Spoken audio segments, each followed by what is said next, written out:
de León y tenemos el honor de recibir aquí en esta Comisión Internacional de Derechos Humanos a la doctora Laura Hernández Ruiz, muy respetable gran maestra de la muy respetable Gran Logia Pensamiento Liberal en Evolución.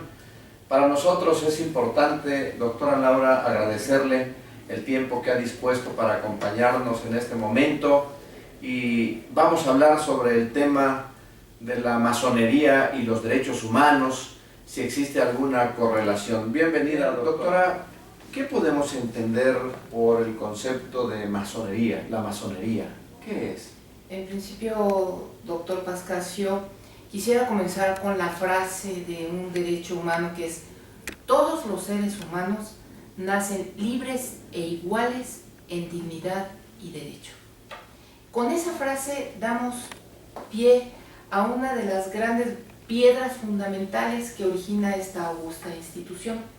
Es un grupo de hombres y mujeres que se reúnen para, a través de una metodología, puede ser la mayéutica, puede ser la metacognición, logran estudiar los símbolos ancestrales, las enseñanzas ancestrales que en la antigüedad y por el tiempo se han perdido por no tenerlos en documento infacto, o sea, en documento escrito.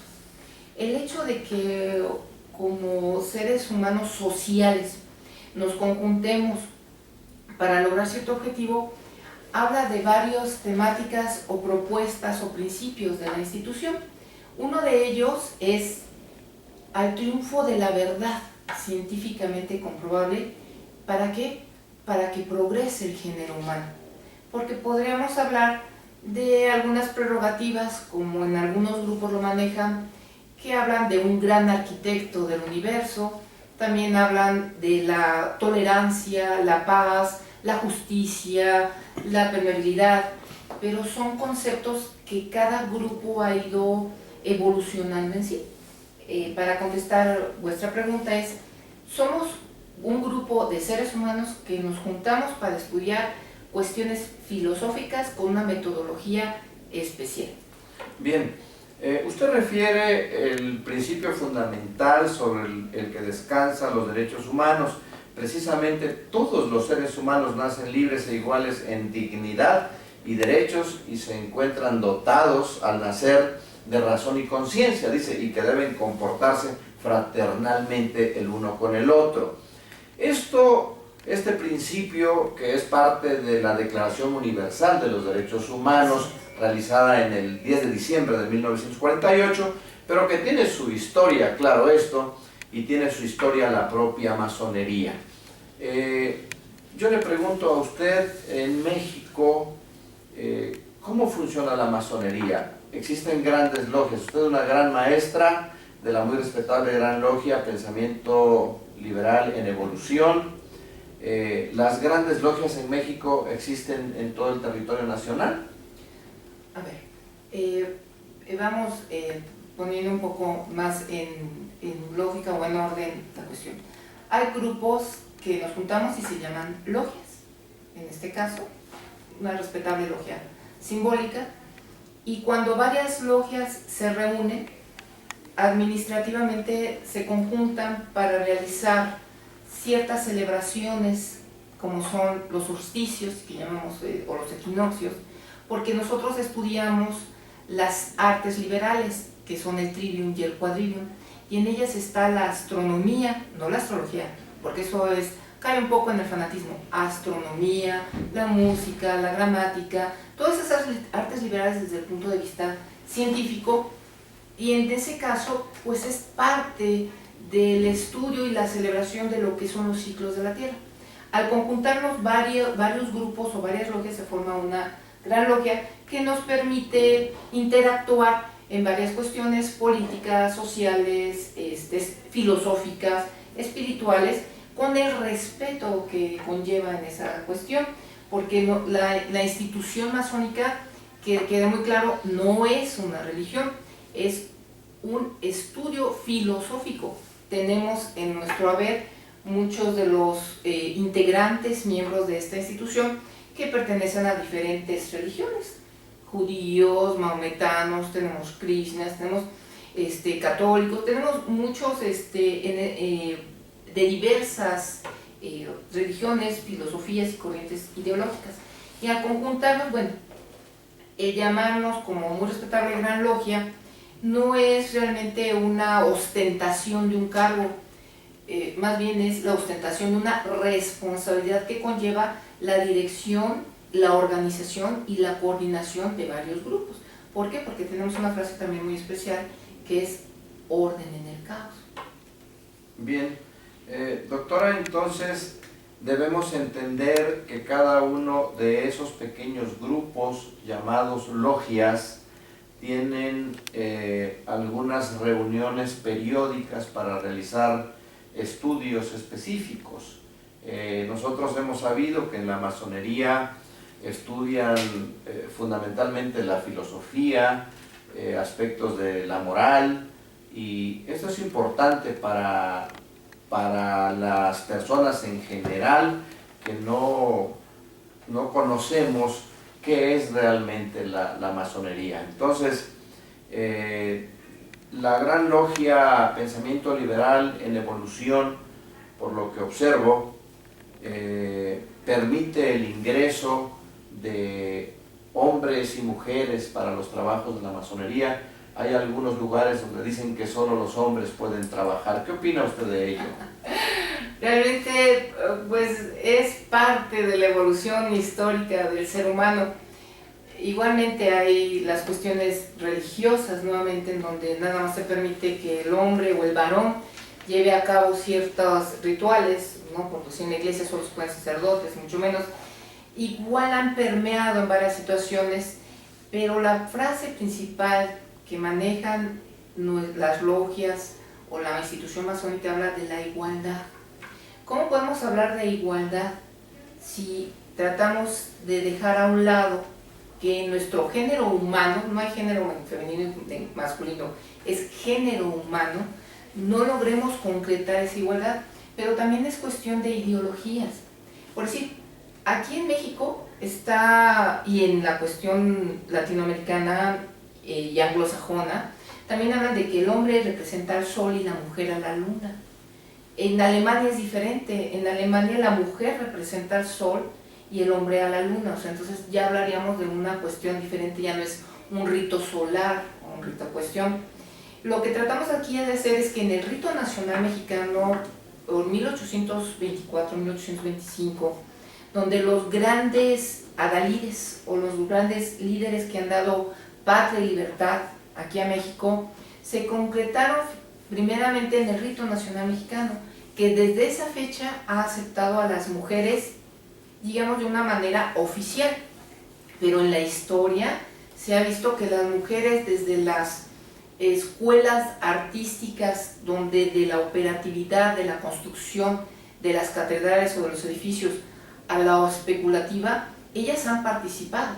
De hecho, yo quisiera comentar que se han encontrado papiros egipcios en donde las dinastías 26, 25, durante la intervención persa, la mujer ya tenía derecho a varias prerrogativas, tenía derecho a ser juzgada, tenía derecho a ser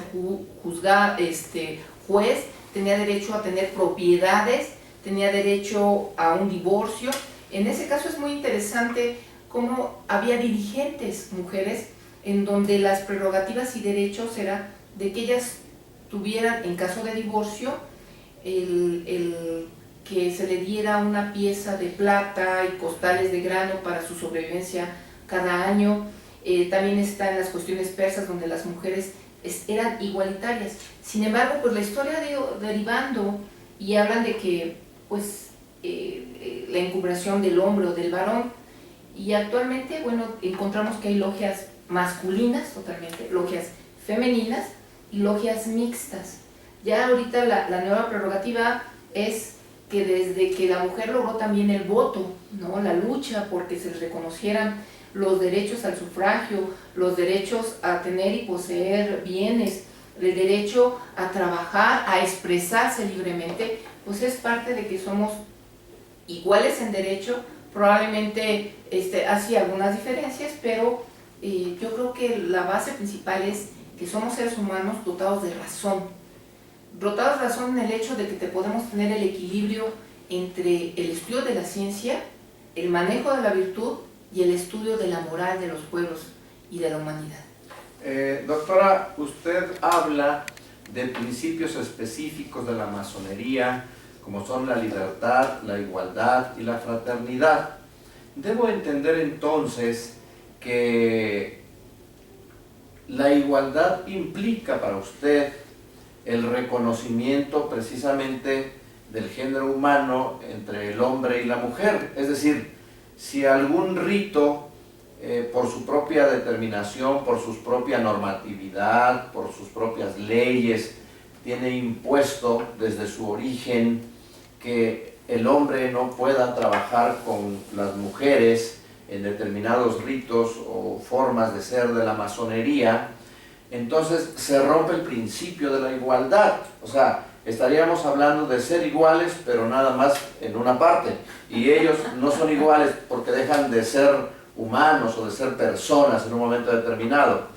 La historia de la humanidad nos ha mostrado cómo ha venido el pensamiento evolutivo a dar con un poquito de equidad y de justicia un mejor lugar a la mujer en el mundo. En cuanto a la Declaración de los Derechos Humanos, en México no tenemos muchos siglos de que se le reconoce a la mujer el derecho para votar, el de ser una ciudadana, pero esto ha venido siendo el devenir histórico de la propia humanidad.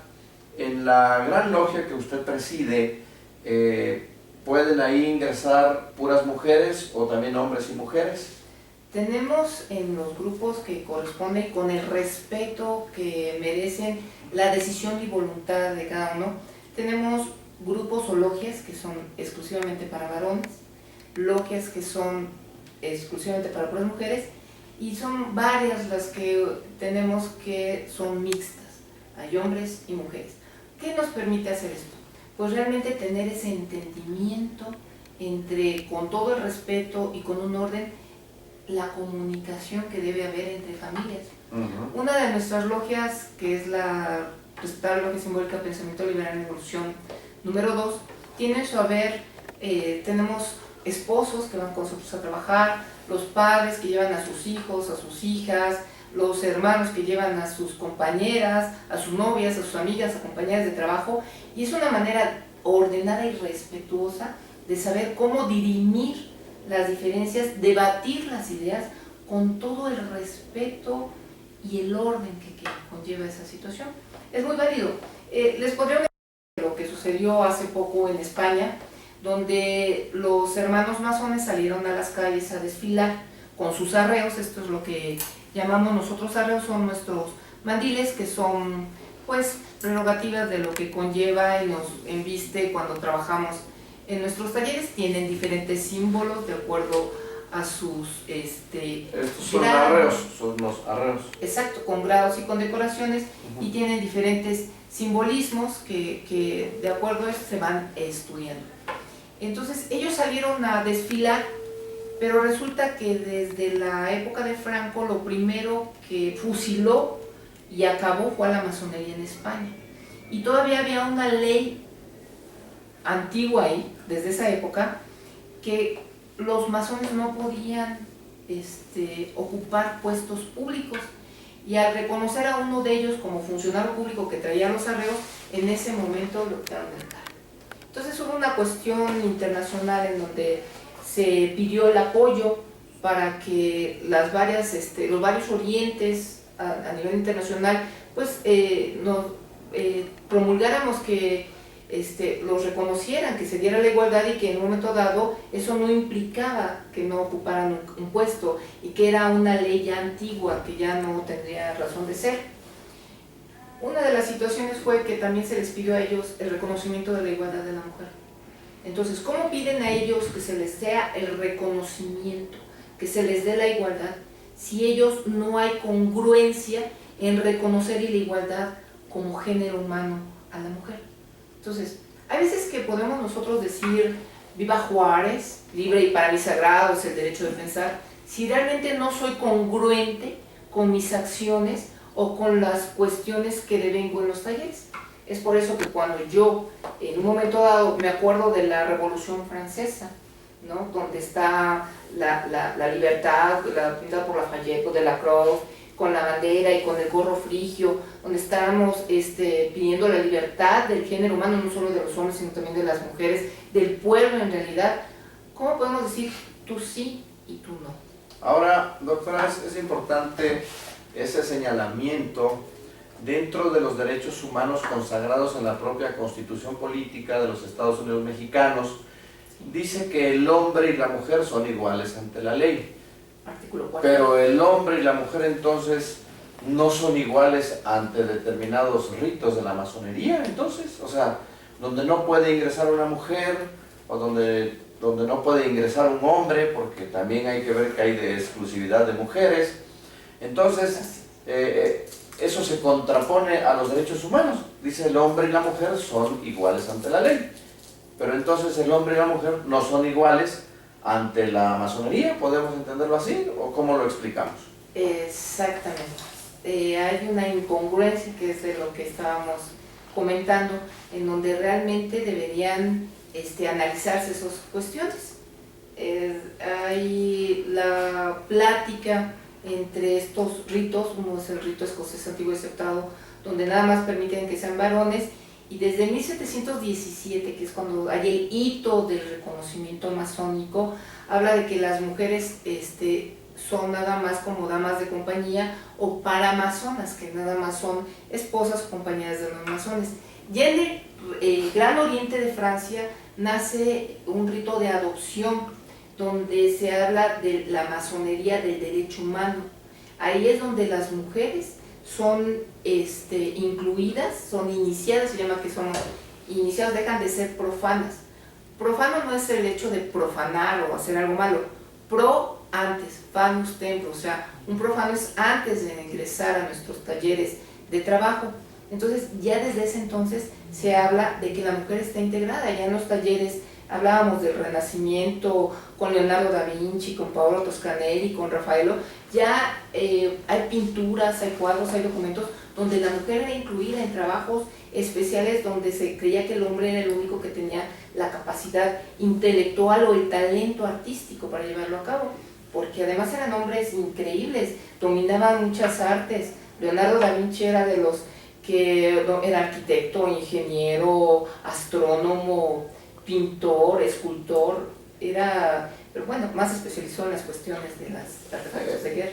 Doctora, yo quisiera preguntarle, ya en su calidad de muy respetable gran maestra, ¿qué opina usted de aquellos que han señalado y referido que la masonería se ha debilitado completamente en la República Mexicana o en México, que ahora ya no se tiene por parte de la masonería una presencia brillante, política, científica, social, como lo hacían un don Benito Juárez, un Miguel Hidalgo, hombres destacados? Ahora se ha venido debilitando completamente. ¿A qué le atribuye usted que ya la masonería no participe en el desenvolvimiento social y político de la nación? Uno de los principales hitos que se maneja en la institución, primeramente, es el desarrollo de los conocimientos y de varios hábitos, que son, por decir, de la virtud, ¿no? Hablamos de virtus en latín, que es fuerza y vigor, y que cavamos pozos profundos a los vicios. Vicios, vitium en latín, debilidad. Entonces, cuando no logramos entender ni estudiar a la perfección todos los principios que da esta institución, sino que lo hacemos con el hecho de yo pertenecer a algún lugar por ego, por ambición, por intereses que se han ido mezclando o se han ido interviniendo en las instituciones, pues obviamente no se logra entender los principios de lo que se quiere lograr. Un hombre lleno de virtud, un hombre lleno de razón, un hombre que, el ser humano que se ha entregado a lo que sea el progreso del género humano. Cuando no es entendido así, cuando nada más es por ego, cuando no está cimentado los valores cívicos desde un principio, pues obvio es la cuestión de que esto no remite a mayor fructificación, y que ahora pues todavía existe algo que llamamos fanatismo, y que piensan que nosotros manejamos cuestiones que comemos niños o hacemos rituales raros. En absoluto, todo es estudio, todo es a través de una observación de los ciclos de la naturaleza. Un ejemplo es el reloj. El reloj tiene manecillas, tiene números, tiene líneas, que son símbolos, y no por eso quiere decir que estemos hablando con cronos. Son herramientas e instrumentos que nos permiten nuestro devenir y nuestro actuar diario. Que no lo comprenden, ese simbolismo, que no lo estudian a profundidad, eso es lo que hace la mediocridad. Entonces, desgraciadamente, en todas las áreas, el hombre, por hablar en positivo, somos perfectibles, pero hay unos que se alejan bastante de ese tenor. Hablaba usted de un vicio, vamos a tomar los conceptos o los términos que usted está manejando y que se manejan en la masonería, por lo que usted acaba de expresar, que un vicio que ha trascendido mucho y que ha lastimado mucho a la masonería, entonces es la egolatría de sus miembros. O sea, hay miembros que están llenos de egolatría, que sienten ego. Ahora le pregunto, yo entiendo que existen muchas pequeñas logias que conforman una gran logia, y entiendo que existen una gran cantidad infinita de grandes logias en el territorio nacional. Hemos investigado que en Chiapas, en Oaxaca y en todos los estados de la República hay una cantidad de grandes logias. ¿Esto tiene una clasificación, o las grandes logias en ellas permea un cierto nivel, o que digan determinada gran logia tiene mayor calidad, mayor presencia en su enseñanza, son los plus ultras o algo así, o todos son iguales? ¿Cómo está eso? Primero vamos a pasar a la historia, rápidamente. Sí. La primera gran logia, que se habla que en 1717 fue en Inglaterra, habla de que 4 logias se reunieron y de ahí salió esa gran logia. Y en esa gran logia fue la que dio reconocimiento a otros orientes, o sea, en otros países, en otros lugares de ubicación. Entonces, bajo esa temática, cuando se reúnen 3 o más logias, se puede concretar a una gran logia. ¿Qué pasa? Entre grandes logias, entre grandes grupos, hay un reconocimiento, ya sea por el rito o ya sea por la hermandad o por esto. Nosotros tenemos varios tratados de amistad con el oriente de Francia, con el oriente de España, con el oriente de Uruguay, con Argentina, en donde nos hemos entablado esas relaciones donde nuestros miembros son reconocidos a nivel internacional y pueden ir a trabajar a ese tipo de países.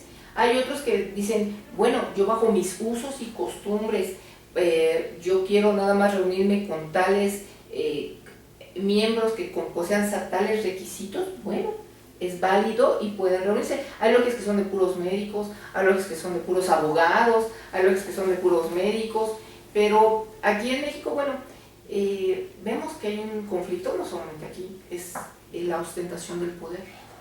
La ostentación del poder, la vanidad, la mediocridad, la ambición y sobre todo la ignorancia, que es lo que es la gran miseria que hace que los pueblos no logren progresar ni evolucionar, y que en la masonería, al no poder ingresarlo ortodoxamente, es cuando no logra ese fin de hacer ese perfil de un ser humano, de un masón que logre destacar por su trabajo, no por regalías, no por compadrados, sino por su trabajo, por su desempeño.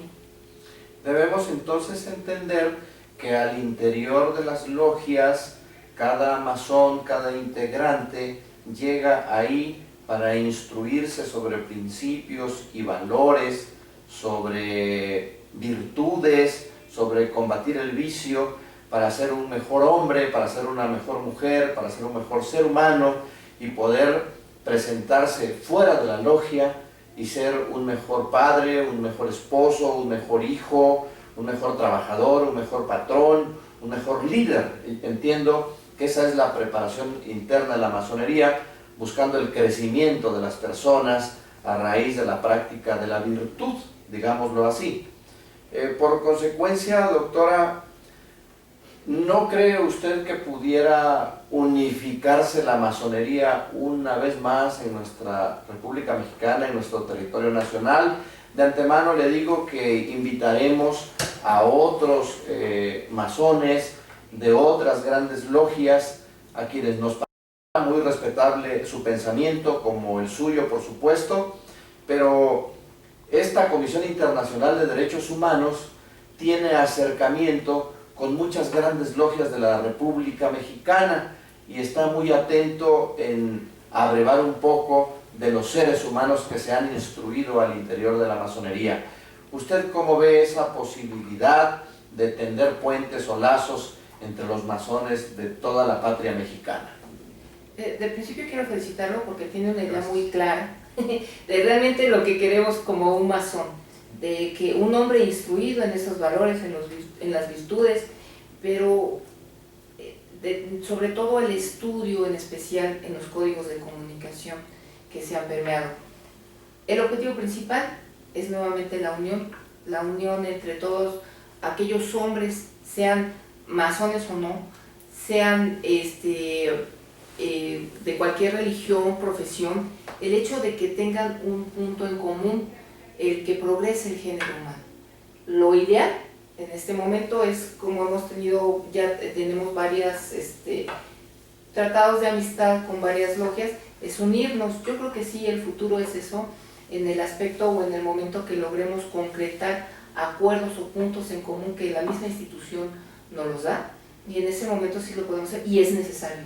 Urge para este país realmente concretarnos, unirnos, y en ese tenor lograr que todos unidos manifestar la igualdad, manifestar la libertad y sobre todo lo valioso que tenemos de muchos integrantes de nuestros hermanos que pueden acudir y que pueden proponer cosas valiosas para que progrese de primera instancia nuestro país. Yo veo, doctora, gran maestra, que usan una escuadra y un compás. ¿Eso tiene algún mensaje simbólico entre ustedes o entre tal vez la escuadra y el compás? Pues estamos hablando de cuestiones de tipo matemáticas, trigonométricas, de antaño estamos hablando de una gran tradición en materia de los números, ¿no? De la numerología, de las matemáticas, de la trigonometría. ¿Esto tiene algún mensaje que pudiera usted platicarnos al respecto? Por supuesto. De hecho, si entran a las diferentes páginas de internet, a los libros ya están al orden del día, cualquiera puede ir y comprar un libro, investigar, leer. Hay que tener cuidado porque hay mucha información falsa, hay mucha información especulativa, hay mucha información que sí se puede prestar. Lo importante aquí del estudio de los símbolos que tenemos es la investigación acerca de todo eso. Qué sí es válido, qué no es válido, y a través de esa investigación, entre la interacción que tenemos con los hermanos, sacar una conclusión acerca de qué nos está mostrando un símbolo. Y cualquier símbolo puede ser diferente de acuerdo al contexto, al lugar, al tiempo y a lo que se refiere. Un ejemplo muy básico y para que nos entiendan nuestros la teleaudiencia. Hay una película de Harry Potter donde hay un gnomo en donde Harry Potter por alguna cuestión le entrega un calcetín y el gnomo al recibir una prenda de vestir dice: ese calcetín me hace libre, y es un simple calcetín y le da la libertad porque es como darle la confianza a ese elfo, a ese gnomo para ser libertad. Hay otra película de Monster Inc., ¿no?, donde uno de los monstruos va a asustar a una de las casas y por error se le queda pegado un calcetín. Entonces es como cuando regresa a su tiempo, a su lugar, Ese calcetín es una contaminación y el pobre monstruo sufre muchas circunstancias. Es lo mismo que en la institución. Si nosotros tenemos un símbolo, es de acuerdo a nuestro conocimiento o a nuestra manera de llevarlo a cabo. Un historiador me va a decir: Laura, tú pues veo que traes muchas cadenas, veo que traes una pulsera, tienes complejo de esclava. Porque en la antigüedad nada más a los esclavos eran a los que sometían y eran los que tenían que estar así. Una persona que estudie las cuestiones biológicas me puede hablar que si yo traigo cobre, o que si yo traigo oro o traigo plata, pues me ayuda al ácido úrico, me ayuda a la cuestión de fungicida o de bactericida, me ayuda a la estabilidad magnética, porque nosotros somos energía. Esto hablamos científicamente, sin entrar en otras cuestiones esotéricas, de que me estabiliza, porque nosotros somos, en esta parte, tenemos nuestra sinapsis neuronal, es energía eléctrica. Nuestras neuronas se conectan a través de chispazos eléctricos. Nuestra caja torácica habla de que en el corazón somos una energía magnética, por eso nos movemos. Bueno, hay otras personas que me van a decir: ¿sabes qué? Pues tú tienes complejo de mascota, porque yo el que traigo de mi mascota es el que traigo mi cadena. Entonces, la interpretación de un símbolo lo hace de acuerdo a su estudio, lo hace de acuerdo a su contexto y lo llevan a cabo de acuerdo a su nivel cultural.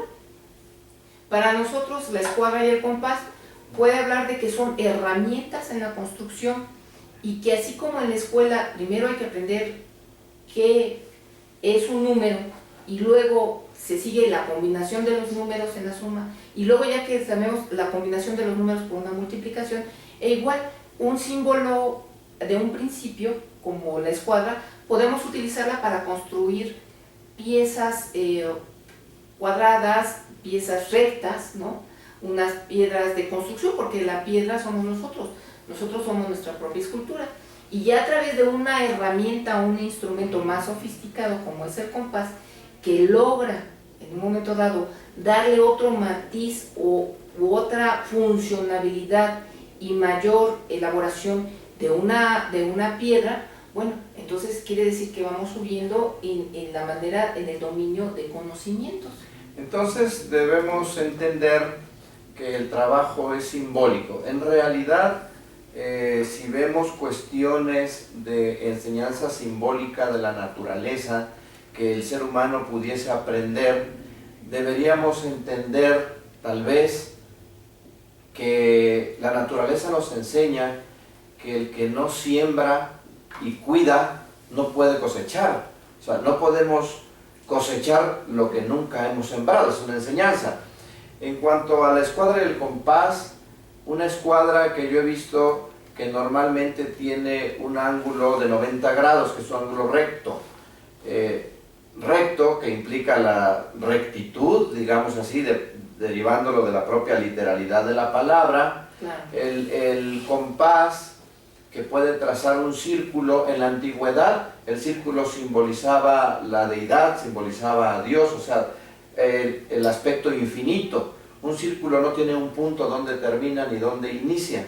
Entonces la masonería entendemos que trabaja con mensajes de tipo simbólico para instruir la parte interna de sus miembros, de los que ahí viven. Así es, doctor, así es. De hecho, las construcciones han ido evolucionando. Ustedes ven las pirámides mayas, las pirámides egipcias, pues eran de ángulos rectos. En el momento y eran con tipos instrumentos como las escuadras o ese tipo de manejo. En el momento que se evolucionó y logró utilizar herramientas como el compás, pues ya se lograron hacer las famosas bóvedas en las catedrales. Y una bóveda se llama bóveda celeste, que es donde realmente imaginaban a la perfección. Pero dejemos a un lado la deidad, vamos a hablar de la perfección del ser humano, porque nuestra estabilidad somos materia, pero la intelectualidad, porque la intelectualidad se muestra, no se puede ver, ese es a lo que se lleva. El compás es esa perfección que queremos de una figura perfecta, como bien lo habéis dicho. Y entonces, gran maestra, ¿es cierto que en la masonería existen grados? O sea, como en el ejército, como en algunas otras instituciones, ¿hay grados? Como en toda escuela, tanto hay en la jerarquías, ¿no? platónica, más bien como en la socrática, Sí. hay sus niveles de entendimiento, ¿no? Entonces, no podemos empezar a correr sin empezar primeramente a gatear o a caminar. Entonces, ¿cómo te pido que hagas una derivada? ¿Cómo le pido que haga una ecuación si no conocen los números básicos o los números primos? Entonces, la masonería es una metodología con mucho orden que va por grados, como en la primaria, como en las escuelas. Va por grados, te van dando el conocimiento y el conocimiento va llevando a un nivel más complejo, pero al llegar a ese nivel complejo es porque tú ya tienes las bases, como una piedra. Necesitamos una piedra angular que sostenga todo el templo de la sabiduría, pero esa piedra tiene que ser el conocimiento de quién somos. Y ahí viene la frase famosa de conócete a ti mismo. Esa frase es muy especial porque viene incluida en el oráculo de Delfos, estaban inscritas en las columnas del frontispicio de ese. Y entonces muchos se lo acreditan esa frase de conócete a ti mismo y conocerás al universo, conócete a ti mismo y conocerás a los dioses. Se le atribuyen a Sócrates, pero realmente indagando en la historia, el que más se aproxima en ese sentido era Tales de Mileto, uno de los sabios griegos. Y en ese frontispicio, en una de las columnas decía conócete a ti mismo, pero en la otra columna decía nada en exceso. Entonces, ahí estamos hablando de conócete a ti mismo en el aspecto biológico, en el aspecto intelectual, en el aspecto mental y espiritual, y en el otro es el cuidado que debe de haber en el manejo de nuestras cuestiones. Y como bien lo decías, nosotros somos observadores y estudiosos de lo que son los ciclos de la naturaleza, porque en la antigüedad, si uno no observaba los astros, no sabía cuándo sembrar. Si sembraba uno en invierno, pues jamás las semillas iban a fructificar. Esos son pues los mensajes que la naturaleza nos ha venido enseñando a la humanidad, ¿no? Entonces, muy respetable gran maestra, para nosotros es un verdadero honor el hecho de que nos acompañe en este momento en que nos da algunas o muchas luces respecto de algunas, tal vez, partes de la masonería, porque hemos escuchado que la masonería en México, a diferencia de algunos otros países, se maneja con mucha discreción, con mucha secrecía, con mucho temor. Yo no sé si esas jerarquías obliguen a los masones a tenerle miedo a expresar su pensamiento con el mundo común y corriente o el mundo profano, o tenga usted algún castigo por expresar sus ideas, o algún masón sea castigado por estar señalando tales o cuales cosas. Yo tengo entendido que la masonería no es ninguna religión, ni apoya alguna, ni va a estar en contra de ninguna otra, está muy aparte de los que... y que la masonería existe en todas las partes del universo, en todas las partes de la Tierra. Por consecuencia, respeta a todas las religiones. En ella, le pregunto, ¿en México también se practica eso? Cualquiera, no importa su credo religioso. Definitivamente, las bases de la institución masónica a nivel internacional es el respeto a la religión, el respeto a una ideología filosófica de cualquier manera. Precisamente ese respeto, esa tolerancia es lo que permite que todos en comunión trabajemos y estudiemos abiertamente, con un debate, realmente qué significa. Aquí es muy importante hacer hincapié en lo que están diciendo. Si yo hablo y digo qué significa cada símbolo, un compás, una escuadra, el ojo que todo lo ve, y yo digo, significa esto, estaré imponiendo una idea. Y precisamente la masonería nos habla de que no hay verdades absolutas. Si tú quieres saber realmente que alguien te diga, ¿es esto?, puedes irte a otra institución, a una religión, algo que alguien te imponga esa idea. Precisamente la metodología de la institución es que a través de que tú lo estudies, tú lo investigues, tú lo reflexiones, lo manejemos entre nosotros dos como si fuéramos dos neuronas y logremos hacer esa sinapsis, lograr vislumbrar la luz o la sabiduría. O sea, aquí la verdad es lo que logremos interactuar entre los miembros de la institución. No es porque sea un pecado o algo indiscreto que yo diga significa esto. No, es porque nadie puede imponer una idea o una verdad por el hecho de ser. Podemos expresarlas, tenemos la libertad y el derecho de expresarlas de acuerdo al estudio, al conocimiento. Hay mucha gente que es muy preparada y nos puede decir acerca de muchas cuestiones, para qué sirve un compás, para qué sirve una espada flamígera, que a lo mejor está vista desde la Biblia.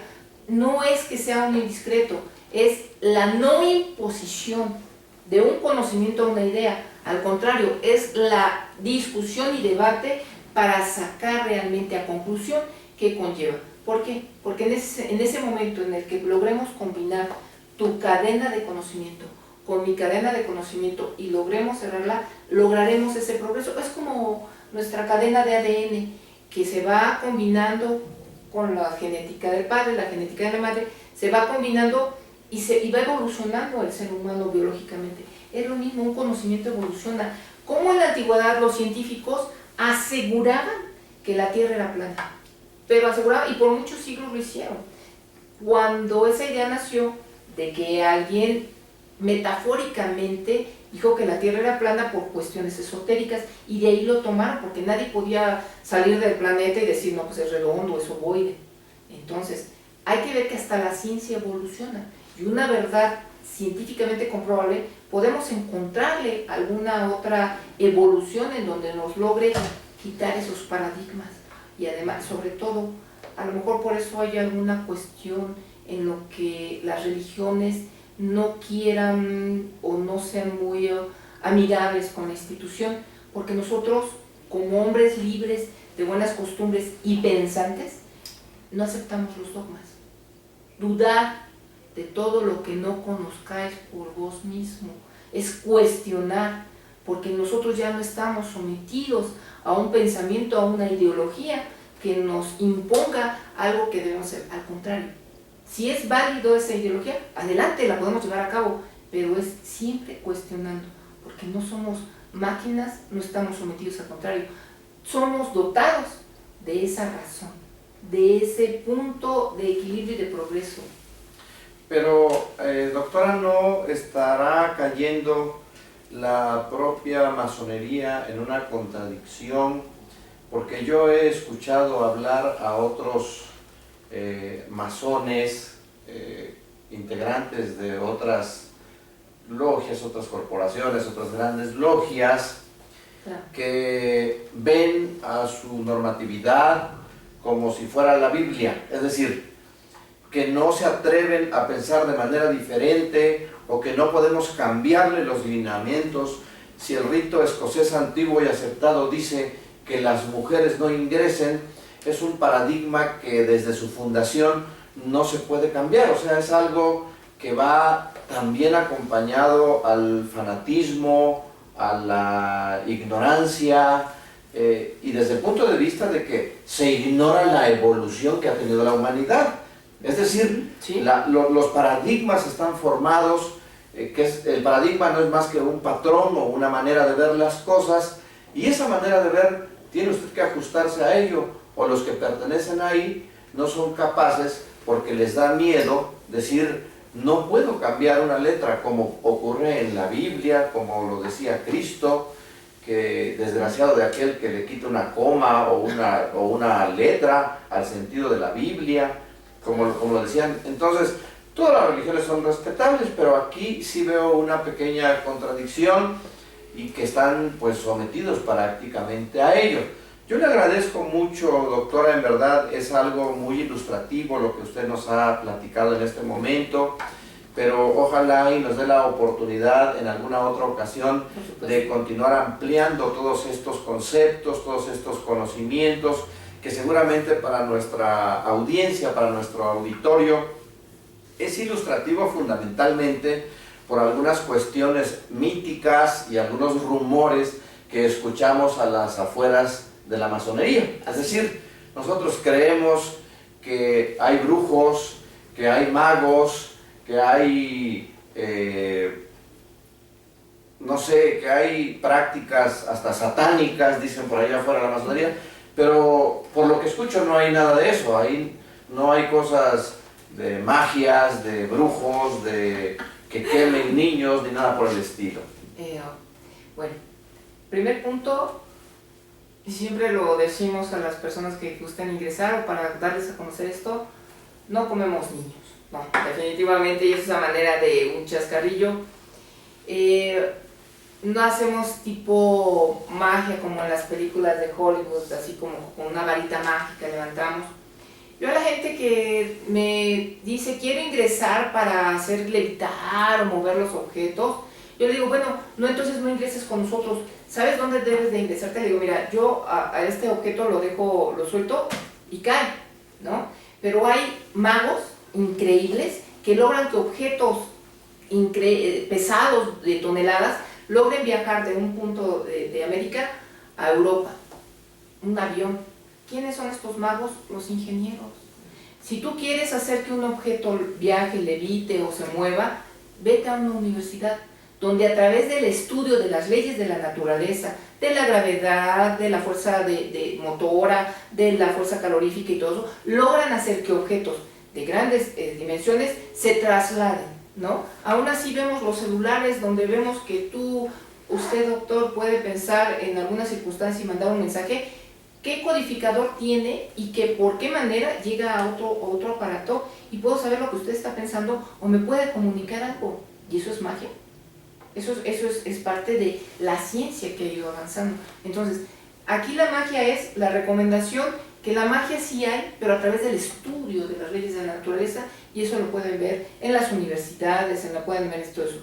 Acá es parte también del estudio que vemos de las leyes de la naturaleza, de los conocimientos ancestrales a través de una metodología especial, y que luego, bueno, a través de ese estudio lograremos algunas pautas y movimientos o algunas circunstancias por los que son llamados los curiosos a ingresar a la institución, pero como todo, requiere estudio y trabajo. Finalmente, doctora, ya para despedir esta entrevista, este programa tan interesante para nosotros, ¿qué debe hacer un profano para ingresar a su gran logia? Esa es una pregunta que le hago, y finalmente, lo que usted quiera decirle a la audiencia, a quien le escuche, para despedir este pequeño programa o esta pequeña entrevista. Muchas gracias, doctor. Antes que todo, nuevamente agradecerle la invitación a que tengamos un tiempo para expresar realmente qué es esto, unirnos a las causas de la defensa de los derechos humanos, que es parte de lo que nosotros tenemos como principio fundamental en la institución, y que pues tiene todo nuestro apoyo, y que en base que en esos movimientos de defensa del derecho humano, de defensa de las libertades, de defensa de todo lo prerrogativo en nuestra Constitución Política de los Estados Unidos mexicanos y a nivel universal de la Declaración de los Derechos Humanos, hay muchos hermanos que están inmiscuidos ahí, por discreción no se habla ni se dice que él es masón, y mucho menos. Nosotros tenemos jergas y palabras que cuando lo vemos plasmado en los documentos universales, sabemos que ha estado la mano de un hermano metido en ese sentido. Entonces, no necesariamente decimos que la masonería ahorita no ha estado impávida, al contrario, ha permeado en muchas circunstancias, pero tenemos que lograr esa conjunción. Asimismo, bueno, aquí a la institución hay la costumbre de que no se pide ingresar, sino se le hace la invitación. Cuando vemos a un compañero de trabajo, cuando vemos a una amistad, a un familiar que cubre con algunos requisitos, que es el cuestionarse más allá de tener una idea central de que aquí venimos, nacemos, crecemos, estudiamos, tenemos una familia y hasta ahí acabó nuestra vida, sino al contrario, que hay algo más que cuestionarnos, en el sentido que hay filosofías, que hay otros conocimientos y que hay esa curiosidad, hay esa búsqueda por el conocimiento. Es cuando le decimos, bueno, si a ti te gusta leer, te gusta investigar, pues entonces es cuando se le hace esa invitación. O cuando vemos, precisamente, doctor, le hago a usted la invitación también, personajes importantes que realmente están comprometidos a que el género humano salga adelante, a que entre todos los mexicanos, entre todo el ser humano que se lleve a cabo con la paz, con la libertad, con el respeto. Bueno, pues nosotros los invitamos a que pertenezcan a esta institución, bueno, con el respeto que con eso lleva. Obviamente pues podemos dar los teléfonos para que ustedes se puedan acercar, podemos dar la página de internet que tenemos también nosotros, y bajo en ese sentido, si cumplen con algunos requisitos que en esas páginas se manejan, con mucho gusto se les da la oportunidad de entrevistarse. Ahí se les explica realmente qué es la institución, y si es lo que están buscando, pues adelante, se les abre las puertas. Porque hay una frase muy especial que dice que muchos son los llamados, pocos los elegidos. Pero pues realmente, ¿quién nos elige? Aquí primordialmente nosotros tenemos ese principio que uno mismo es el que se elige. Uno mismo tiene la fuerza de voluntad de decir si puedo, si estoy o si quiero. Uno determina qué cauces o uno determina su propio destino. Y con esto quiero decirle que una de las frases principales sí es a la gloria del gran arquitecto, el universo, pero también como en ese entonces Leonardo da Vinci, Paolo Toscanelli, Montesquieu, Maquiavelo, también ellos formaron una frase muy especial que es al triunfo de la verdad científicamente comprobable y al progreso del género humano. Obviamente tenía otras cuestiones por el idioma, la transliteración de la adaptación, pero habla de la justicia, de la tolerancia, de la paz y del respeto.